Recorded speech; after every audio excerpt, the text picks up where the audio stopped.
Alright, I'm on here today to talk about my book, Living Life at Terre Haute.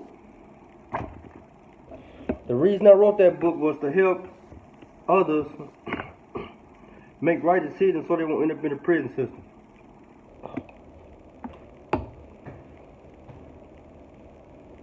When I was in prison, I seen how bad it was. And I'm like, oh nah, this ain't me right here. I mean, it's like some bad people in prison, man. It's like some real devils in prison.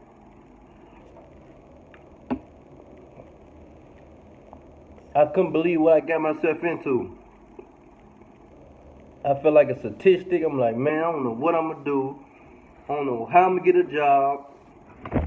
Man, I just feel like, man, my whole life was just messed up, man. I feel like a statistic, man. I just feel like, man, I'm gonna go better do my thing. I was just knowing when I get out, they gonna be judging me by my prison record. But this is how this book came along. When I was in Terre Haute, I seen how bad it was. So I started writing. Writing for a way of therapy to keep my head out of prison.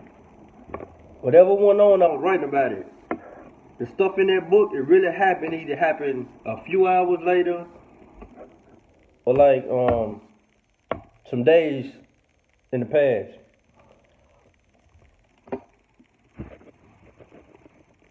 That book showed the day-to-day life of living in prison. Two of the most dangerous prisons. You'll see how I feel when you read that book, and I'm talking directly to my like the youth and others that want to make right decisions so they won't go to prison.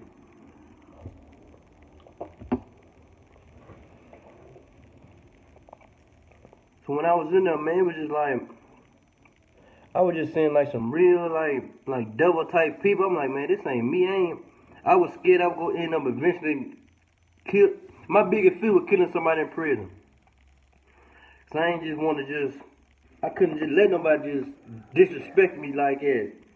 I'm at prison that go fight anybody, anywhere. And I'm knowing, man, it's easy for me to get mad and goddamn it, kill somebody, so, excuse my language, but that was my biggest fear though, man.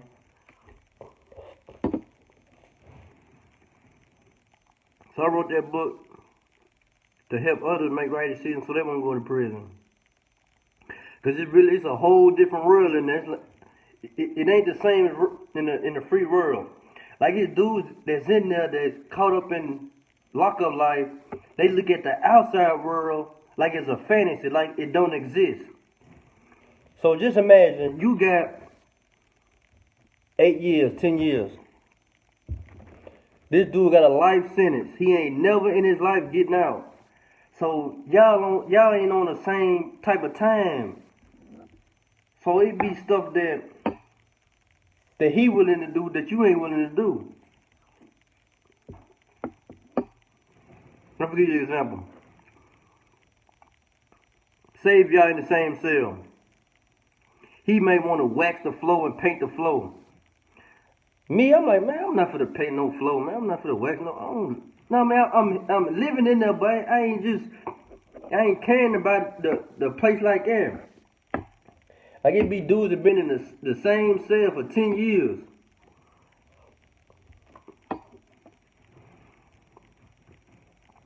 I want you to be stuck in there like that. So my goal was to help. When I started writing, man, I'm like, man, I can keep my head away from this.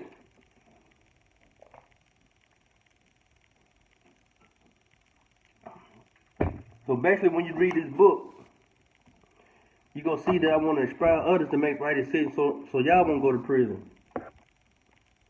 Really, the youth, I want to help the youth.